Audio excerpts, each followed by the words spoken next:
Class C addresses start with binary 110. So once again, this is not 110 in decimal, but 110 in binary. The 0 in this case is in the third bit position in the first octet. So Class A had 0 in the first bit position, Class B in the second, and now Class C has the 0 in the third bit position. Going through the combinations in the first octet will give us a range of 192 to 223. So this is the range of Class C addresses. In Class C addresses, the first 24 bits is network. The last 8 bits is host. So for an address of 192.168.1.1, we know that this is a Class C address because the first octet is in the range 192 to 223. So we have a Class C address, which means that the first 24 bits is network, and the last 8 bits or octet is the host portion of the address. So in other words, just by looking at an address, you'll now be able to determine if it's Class A, Class B, and Class C based on the ranges we've now discussed. You'll also be able to know which portion is network and which portion is host. But be careful, as mentioned, these classes have been superseded by CIDR or CIDR. Now, Class D addresses are different to Class A, B, and C. Class A, B, and C are used for unicast traffic. Class D addresses are used for multicast traffic. Now, with multicast addresses, in the first octet, the 0 is in the fourth bit position.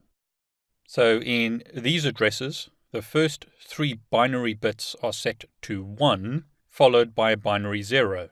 Going through all the combinations, the range is from 224 to 239 in the first octet. So this is the range of multicast addresses in IP version 4. So as an example, address 239.1.1.1 is a private multicast address which could be used internally within your organization. Other examples of multicast addresses include well-known multicast addresses for routing protocols, such as OSPF. The OSPF routing protocol uses multicasts 224.0.0.5 and 224.0.0.6. These multicasts in the 224 range are known as link local multicasts, as these multicasts do not propagate off the local link or local segment. And multicasts in this range are often used by routing protocols such as OSPF, RIP, and others. A multicast implies once again that one device is talking to a group of devices rather than one-to-one communication. Class E addresses are reserved addresses. They start with 4 binary ones and are on the range 240.0.0.0 all the way to 255, 255, 255, 255, which is a reserved address for broadcasts. We'll talk about broadcasts in a moment, but once again, the important piece to understand here is that Class E addresses are on the range 240 to 255 in the first octet. Class E addresses are reserved addresses for both testing and other purposes. So, a Class A address uses the first 8 bits as the network portion. So in a pure Class A address, the first 8 bits are network. So in this example, we've got network 10.0.0.0. So that's the network address. And we have an IP address of 10.1.2.3, which is the address configured on a host. So this is the host portion of the address, and this is the network portion of the address. Class A networks are once again in the range 1 to 126 in the first octet. So if a router, such as the one in this picture, receives traffic going to an IP address of 10.1.1.1, the router would know that the host is on network 10 because this is a Class A network. So in this case, it would route the traffic to the left-hand side. In the same way, if it receives traffic going to an address of 12.1.1.1, it knows that the host is on network 12, and it would therefore route the traffic to the right-hand side. This is the reason why 2 hosts can have the same host portion, So in this example, the host portion is 1.1.1 because they're on different networks. The network portion is different.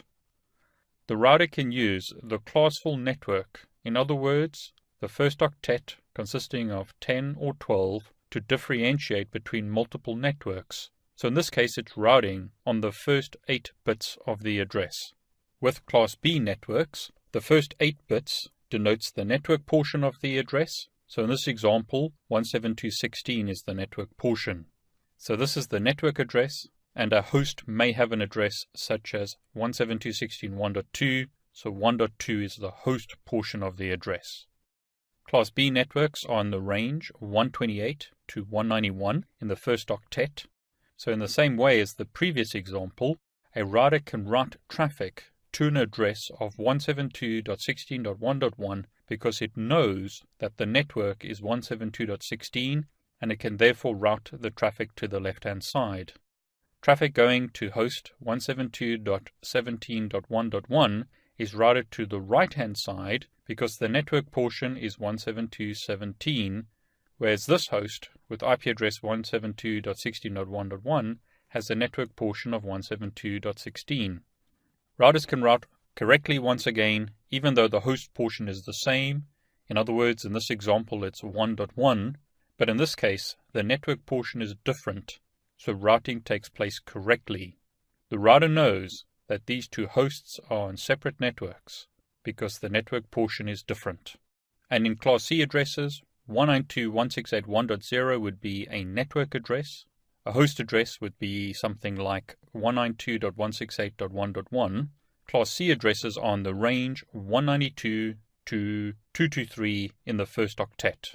So once again, there are two devices in this example, and they have the same host portion, in other words, .1. But the network portion of these two host addresses is different. On the left-hand side, we have 192.168.1, and on the right-hand side, we have 192.168.2. In Class C addresses, the first 24 bits, or the first 3 octets of an address denotes network, and the last octet, or last 8 bits, denotes host portion in a Class C network.